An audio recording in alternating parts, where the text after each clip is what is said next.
ఓం శాంతి. బాబా చెప్తున్నారు 33:24 మధురమేని పిల్లలు, ప్రాణదానమును ఇచ్చేవారు తండ్రియే. వారు ఎటువంటి జ్ఞానమును ఇస్తారంటే దాని ద్వారా ప్రాణదానం లభిస్తుంది.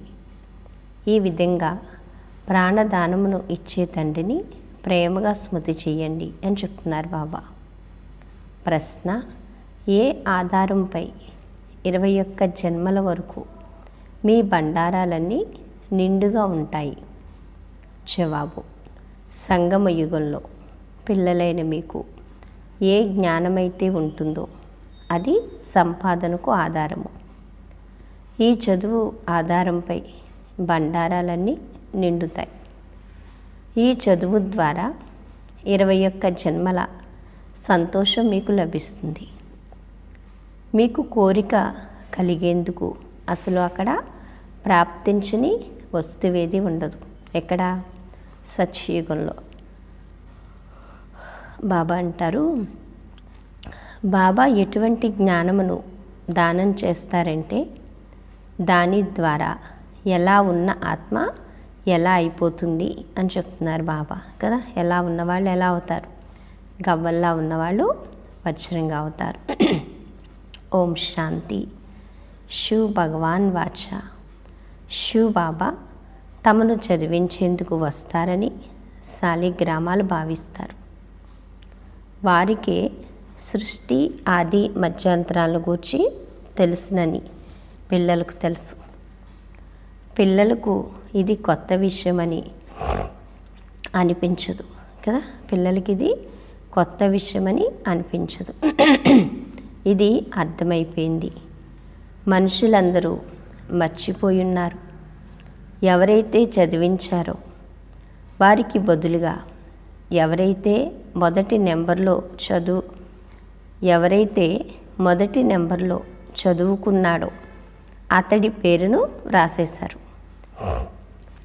మీరు చదువుతూ ఈ విషయాన్ని నిరూపించాలి. ఇది భారతదేశ శాస్త్రాల విషయమే అని చెప్తున్నారు బాబా. కానీ ఇతర ధర్మాల శాస్త్రాల విషయమైతే కాదు. పొరపాటు భారతదేశ శాస్త్రాల్లోనే జరిగింది. మీరు తప్ప ఈ విషయాలను ఇంకెవరూ నిరూపించలేరు. ఇది అనాది అయిన డ్రామా అని బాబా ఏం చెప్తున్నారు? ఇది అనాది అయిన డ్రామా అని, ఇది మళ్ళీ పునరావృతం అవుతుందని పిల్లలకు తెలుసు. మీరు మనుషులను తీర్చిదిద్దేందుకు పురుషార్థం చేస్తారు. మనుషులు ఎప్పుడైతే బాగుపడతారో అప్పుడు మొత్తం ప్రపంచమంతా బాగుపడుతుంది. సత్యుగం తీర్చిదిద్దబడిన కొత్త ప్రపంచం మరియు కలియుగం తీర్చిదిద్దబడని పాత ప్రపంచం. ఈ విషయాన్ని కూడా పిల్లలైన మీరు బాగా అర్థం చేసుకుంటారు మరియు ధారణ చేసి అర్థం చేయించేందుకు అర్హులుగా కూడా అవుతారు. ఇందులో చాలా సూక్ష్మ బుద్ధి కావాలి. బాబా మీకు ఎంత బాగా రిఫైన్ చేసి అర్థం చేయిస్తారు, తీర్చిదిద్దుతారు కదా. మీరు ఎప్పుడైతే బాగుపడిపోతారో అప్పుడు నాకు మళ్ళీ తీర్చిదిద్దవలసిన అవసరం ఉండదు.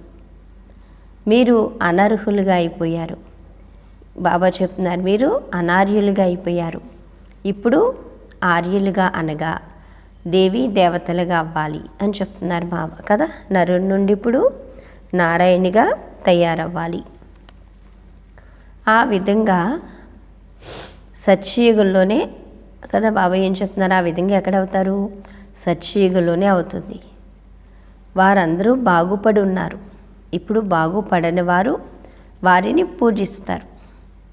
మనం వారిని బాగుపడిన వారు అని ఎందుకు అంటున్నాము అన్నది ఎవరి బుద్ధిలోకి రాదు. అందరూ మనుషులే.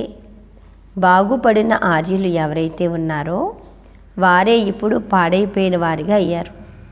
ఆర్యులు అనార్యులు. అంతేకాని ఆ ఆర్య సమాజం వారెవరైతే ఉన్నారో వారు ఒక మఠం మాత్రమే.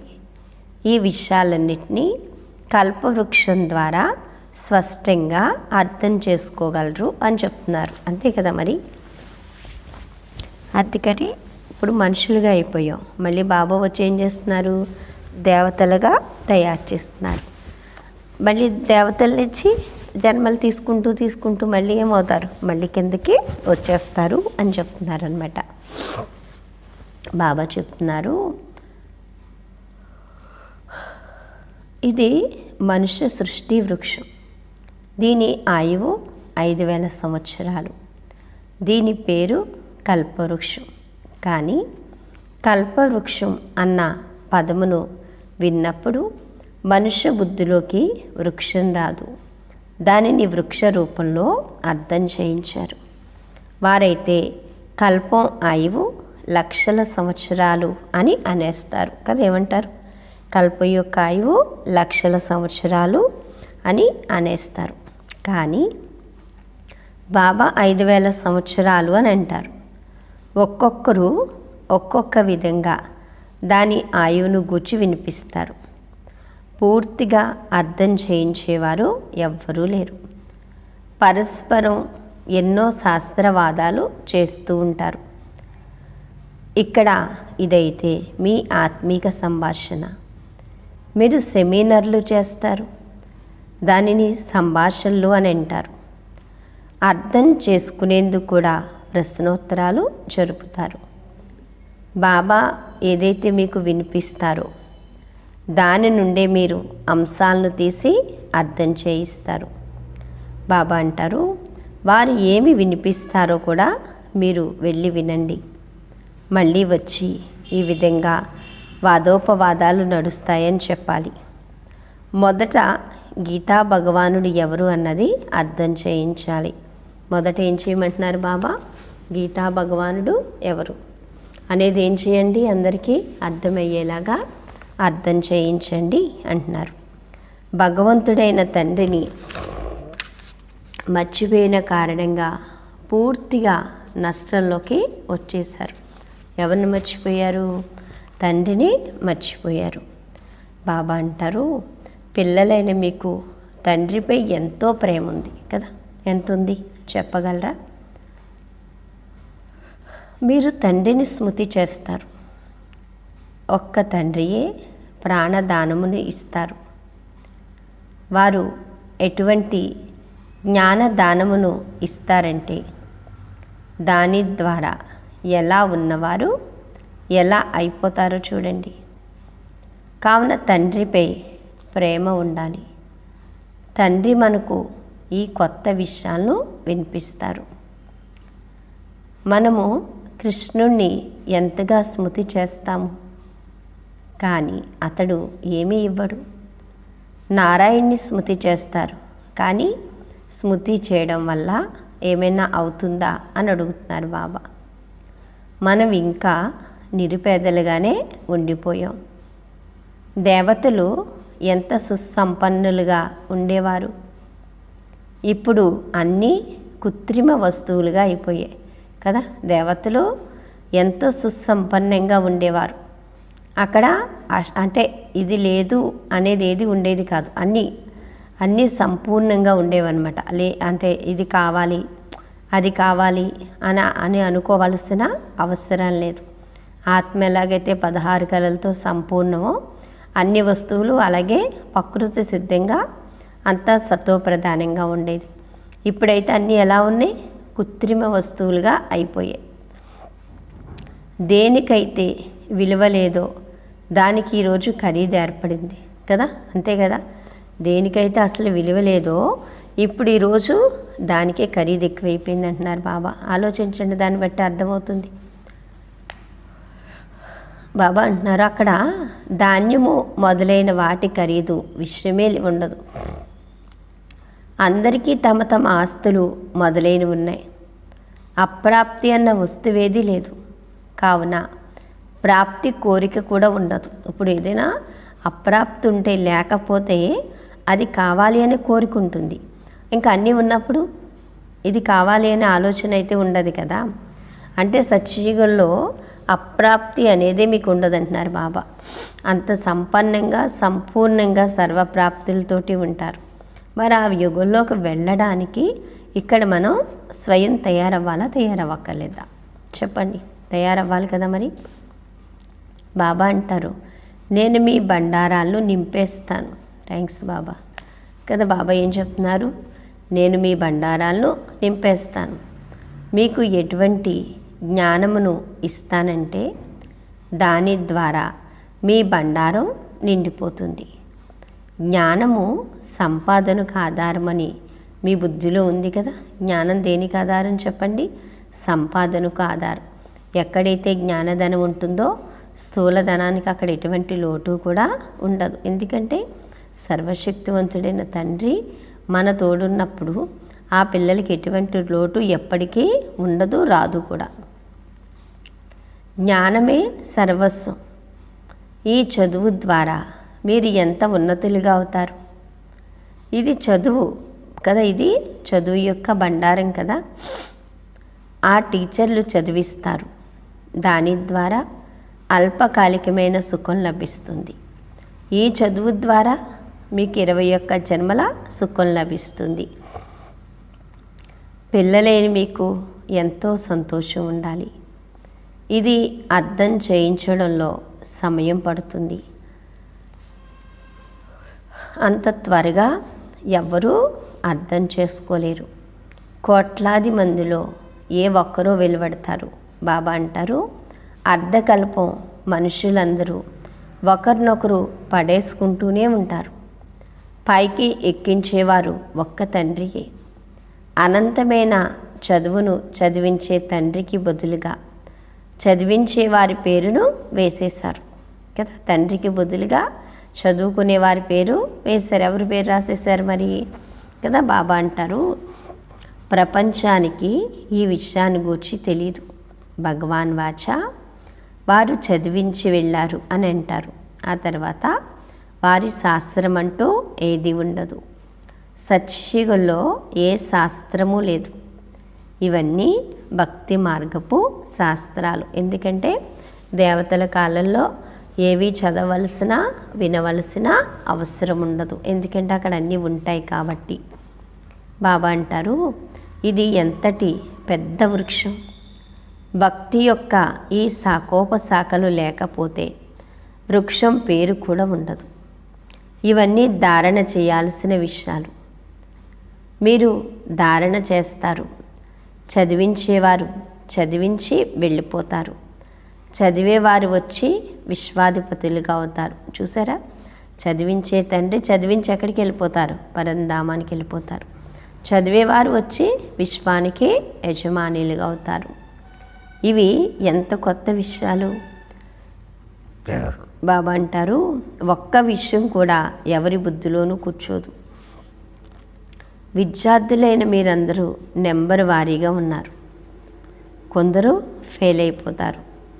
ఇది అనంతమైన పెద్ద పరీక్ష. ఇప్పుడు మేము బాగా చదివినట్లయితే కల్పాంతరాలు బాగా చదువుతామని మీకు తెలుసు. బాగా చదివేవారే ఉన్నత పదవిని పొందుతారు. నెంబర్ వారీగా అందరూ వెళ్తారు.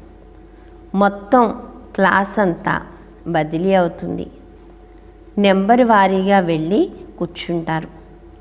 ఈ జ్ఞానము కూడా ఆత్మలో ఉంది. మంచి లేక చెడు సంస్కారాలు ఆత్మలోనే ఉంటాయి. శరీరం అయితే మట్టి వంటిది. ఆత్మ నిల్లేపి కాజాలది కదా. శరీరం మట్టి కలిసిపోతుంది, కానీ ఆత్మ అయితే నిర్లేపి కాదు.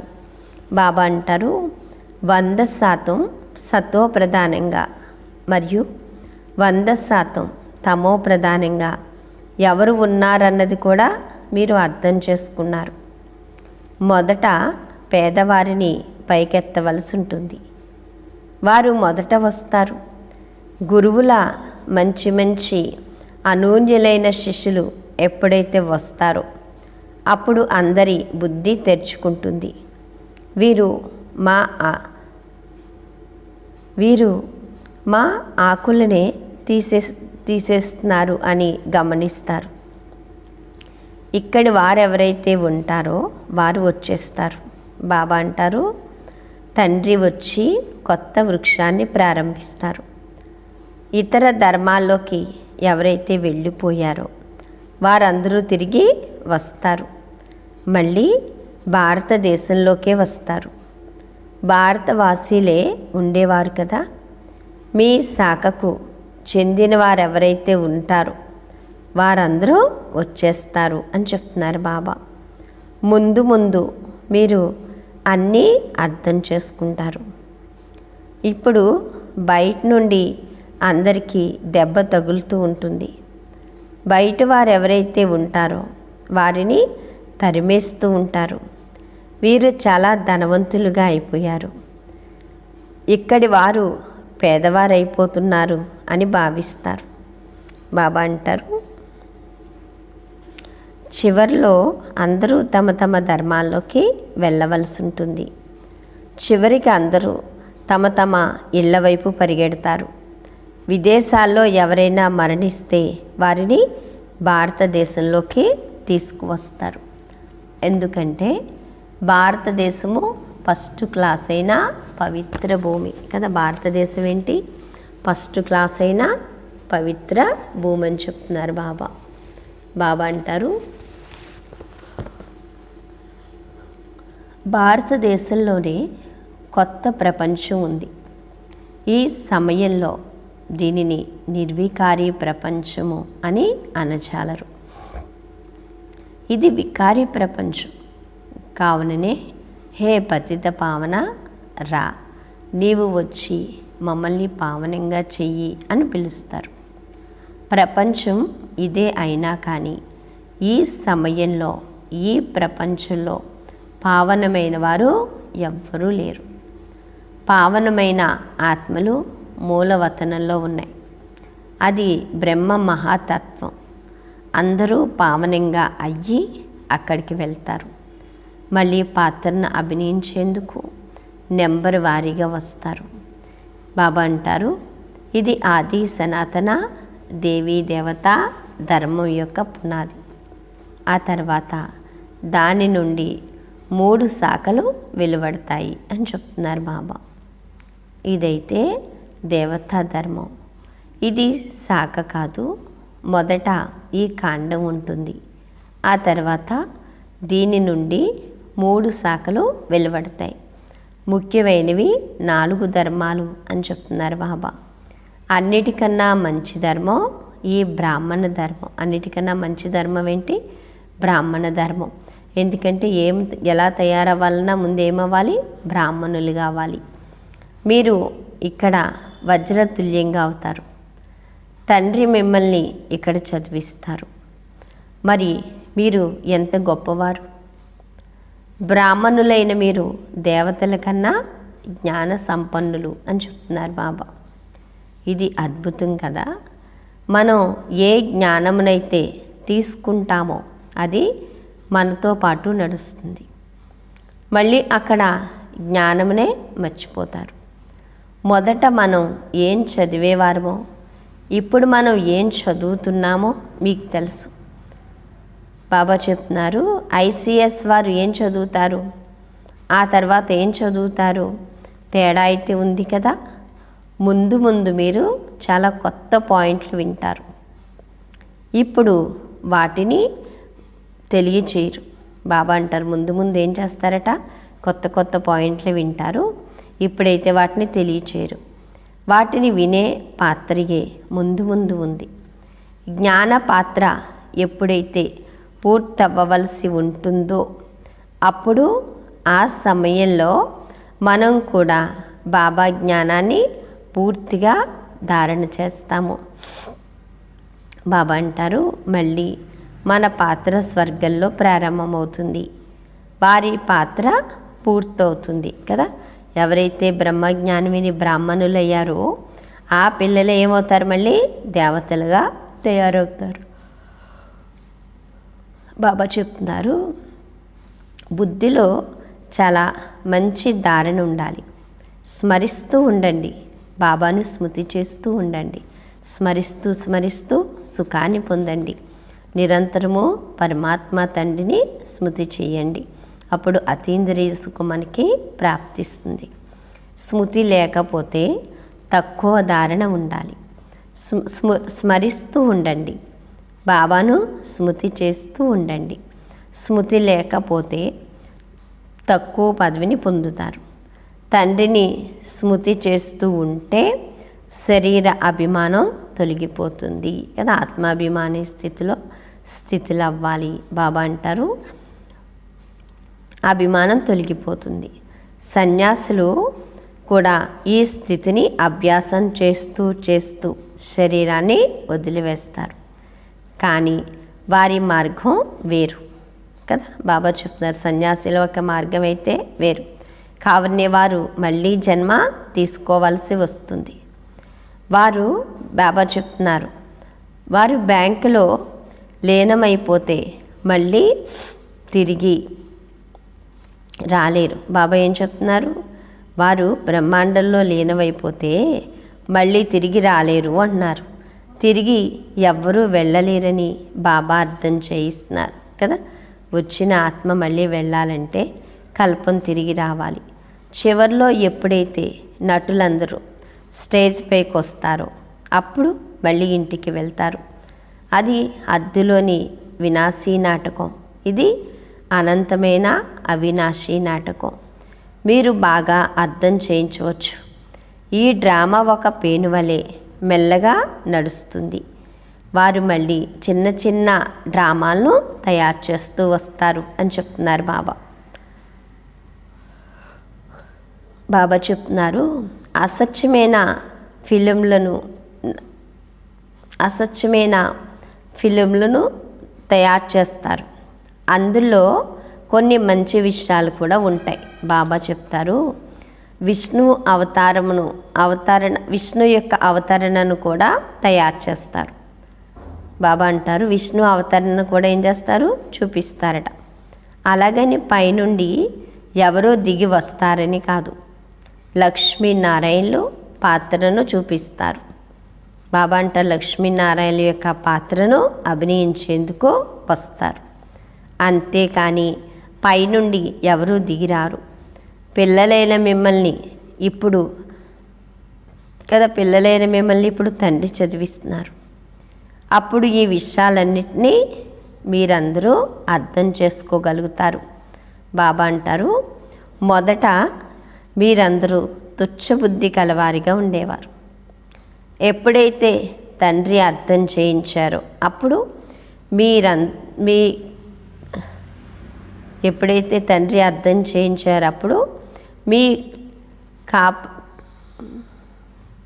మీ కపాలం తెరుచుకుంది కదా, మన బుద్ధి తెరుచుకుంది కదా. మన అజ్ఞానంలో ఉన్న వాళ్ళం జ్ఞానంలోకి వచ్చాం, కళ్ళు తెరుచుకున్నాయి.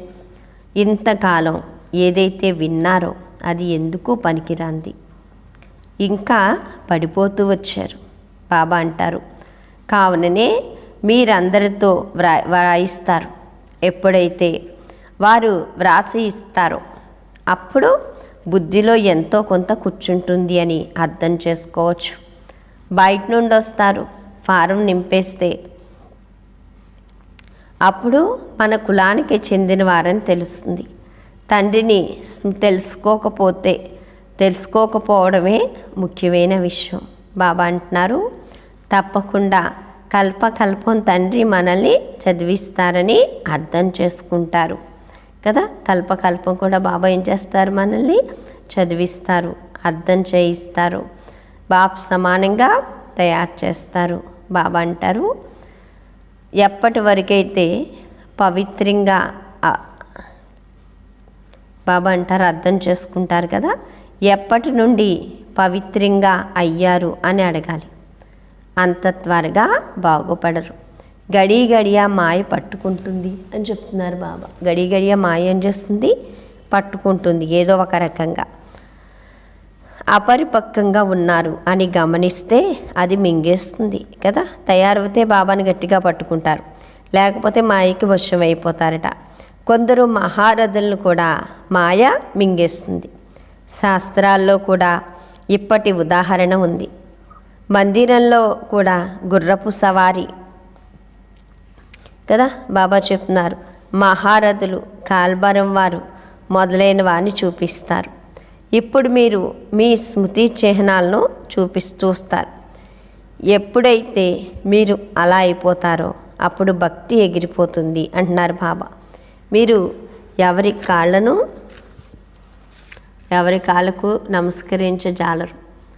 వారు ఎక్కడికి వెళ్ళారు, వారి చరిత్రను గూర్చి చెప్పండి అని మీరు అడుగుతారు. తండ్రి పిల్లలైన మిమ్మల్ని జ్ఞానస్వరూపులుగా తయారు చేసేశారు కావునని మీరు అడుగుతారు. కావున ఈ నష ఉండాలి. బాబా అంటారు, పాస్ విత్ ఆనర్లుగా 8 మంది అవుతారు. ఇది చాలా పెద్ద పరీక్ష అంటున్నారు బాబా. బాబా చెప్తున్నారు, ఇది చాలా పెద్ద పరీక్ష. నా ఆత్మ పవిత్రంగా అయ్యిందా అని మిమ్మల్ని మీరు పరిశీలించుకోవాలి. ఎప్పుడైతే యోగం ఉంటుందో అప్పుడే బ్యాటరీ నిండుతుంది కదా. బ్యాటరీ నిండాలి. ఛార్జింగ్ అయిపోయింది అనుకోండి, అప్పుడు ఛార్జింగ్ అయిపోయిందని చెప్పి అలా పెట్టేస్తే ఛార్జింగ్ అవుతుందా? అవ్వదు. దాన్ని ఏం చేయాలి? పవర్కి దీనికి కనెక్షన్ ఇవ్వాలి. అలాగే మన బుద్ధియోగం కూడా ఎప్పుడు ఎవరితో ఉండాలి? బాబాతో ఉండాలి అంటున్నారు బాబా. ఎప్పుడైతే యోగం ఉంటుందో అప్పుడే బ్యాటరీ నిండుతుంది. తండ్రితో యోగం ఉన్నట్లయితే సతో ప్రధానంగా అవుతారు. తమో ప్రధానమైన ఆత్మ తిరిగి వెళ్ళజాలదు అని చెప్తున్నారు బాబా. బాబా అంటారు, ఇది కూడా డ్రామాయే. ఇదంతా ఏంటి? డ్రామా. అక్కడ దుఃఖాన్నిచ్చే వస్తువేది ఉండదు. గోవులు కూడా సుందరమైన కృష్ణుడితో పాటు ఎంత సుందరమైన గోవులు చూపిస్తారు. గొప్ప వ్యక్తుల ఫర్నిచర్ కూడా సుందరంగా ఉంటుంది.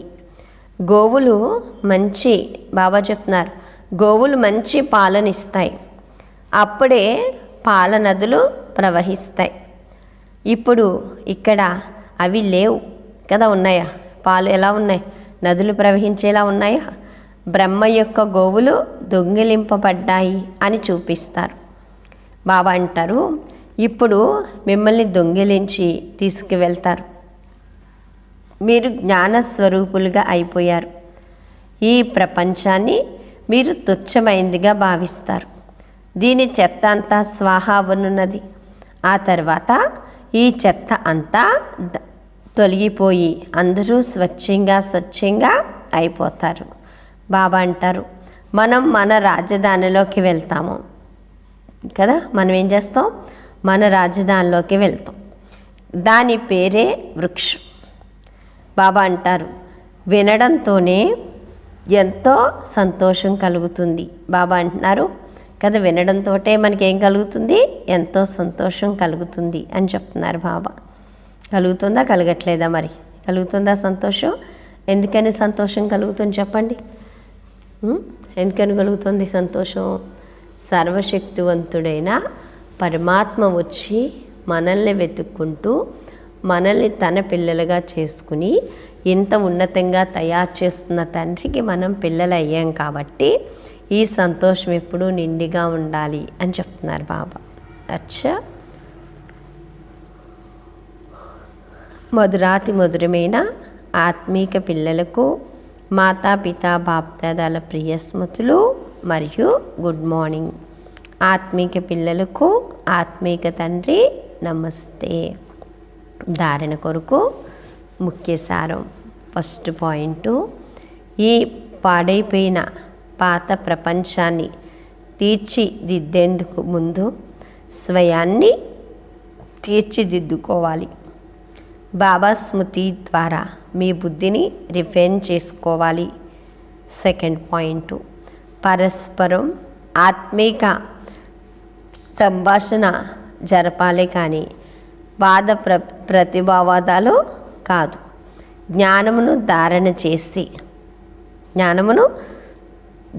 చేసి స్వర్గ ఖండమును నివసింపచేయాలి కదా. బాబా ఏమంటున్నారు? పరస్పరం ఆత్మీక సంభాషణ జరగకపోతే, కానీ వాద ప్రతివాదాలు అయితే ఉండకూడదు.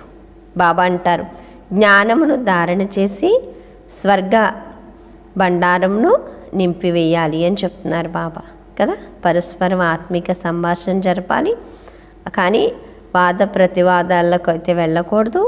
జ్ఞానమును ధారణ చేయాలి, అలాగే స్వర్గ బండారాన్ని నింపుకోవాలి. వరదానము బాబా చెప్తున్నారు, స్వమానం అనే సీట్పై స్థితిలై శక్తులను ఆర్డర్ ప్రమాణంగా నడిపించే విశాల బుద్ధి భవ. మీ విశాల బుద్ధి ద్వారా సర్వశక్తుల్నే సేవాదారులను సమయానికి కార్యంలో వినియోగించండి. బాబా ఏం చెప్తున్నారు, విశాల బుద్ధి ద్వారా సర్వశక్తులనే సేవాదారులుగా చేసుకోండి కదా. బాబా ఏమంటున్నారు, సర్వశక్తులనే సేవాదారులను సమయానికి కార్యంలో వినియోగించండి. పరమాత్మ ద్వారా డైరెక్ట్గా ఏ టైటిల్ అయితే లభించిందో ఆ నష్టాల్లో ఉండండి. స్వమాన స్థితి రూపి సీట్పై సెట్ అయి ఉన్నట్లయితే సర్వశక్తులు సేవ కొరకు సదా హాజరుగా ఉన్నట్లే. బాబా అంటున్నారు, హాజరుగా ఉన్నట్లు అనుభవం అవుతుంది. అంటే బాబా ఏం చెప్తున్నారు పిల్లలకి, మన స్వధర్మంలో మన స్వమానంలో మన స్థితిలో అయినట్లు ఉంటే కదా, పరధర్మానికి ఎలా ఉన్నట్లు దూరంగా ఉన్నట్లే అని చెప్తున్నారు అన్నమాట బాబా. మీ ఆజ్ఞకే ఎదురు చూస్తూ ఉంటారు. కావున వరదానము మరియు వారసత్వాన్ని కార్యంలో వినియోగించండి. యజమానులై బాబా అంటున్నారు, యజమానులై యోగయుక్తులై యుక్తియుక్తమైన సేవను సేవాదారుల నుండి తీసుకున్నట్లుగా సదా సంతోషంగా ఉంటారు కదా. పదే పదే కదా బాబా చెప్తున్నారు, సంతోషంగా ఉంటారు అని. పదే పదే ఆర్జీ పెట్టరు, పదే పదే బాబాకైతే చెప్పక్కర్లేదు. స్లోగన్ను కదా బాబా ఏం చెప్తున్నారు పిల్లలకి, ఏ కార్యమునైనా ప్రారంభించే ముందు సఫలత శ్రేష్ఠ బ్రాహ్మణ ఆత్మనైనా నా జన్మసిద్ధి అధికారము అన్న స్మృతిని ఎమర్జు చేసుకోండి. ఏం చేయమంటున్నారు, ఏ కార్యమునైనా ప్రారంభించే ముందు సఫలత శ్రేష్ఠ బ్రాహ్మణ ఆత్మనైనా నా జన్మసిద్ధి అధికారము అన్న స్మరణ ఎమర్జు చేసుకోండి అంటున్నారు బాబా కదా. బాబా ఏం చెప్తున్నారు వరదానంలో లాస్టు, యజమానులై యోగయుక్తులై యుక్తియుక్తమైన సేవను సేవాదారుల నుండి తీసుకున్నట్లయితే సదా సంతోషంగా ఉంటారు అంటున్నారు బాబా. పదే పదే ఆర్జీ పెట్టరు కదా బాబా, అందుకని ఏం చెప్తున్నారు, పదే పదే ఆర్జీ పెట్టరు. ఆ విధంగా మీరు యోగయుక్తంగా యుక్తియుక్తంగా తయారైపోండి కదా. స్వమానం అనే సీట్ పైన సెట్ అయి ఉండండి. అప్పుడు అన్ని రకాల సమస్యలు పరిస్థితుల నుంచి మనం ముక్తులైపోతాము అని చెప్తున్నారనమాట బాబా. అచ్చా, ఓం శాంతి. మధురాతి మధురమైన ఆత్మీక తండ్రికి ఆత్మీక పిల్లల యొక్క ప్రియ స్మృతులు, గుడ్ మార్నింగ్ మరియు నమస్తే నమస్తే నమస్తే. మధురమైన బాబా, ప్రియమైన బాబా, నా బాబా, ధన్యవాదాలు బాబా. ఓం శాంతి. ఈరోజు స్వమాను, నేను విశాల బుద్ధి ఆత్మను అనుకోండి. నేను విశాల బుద్ధి ఆత్మను కదా. మన బుద్ధి ఎలా ఉండాలి, విశాలంగా ఉండాలి, బేహద్దుగా ఉండాలి. అచ్చా, ఓం శాంతి.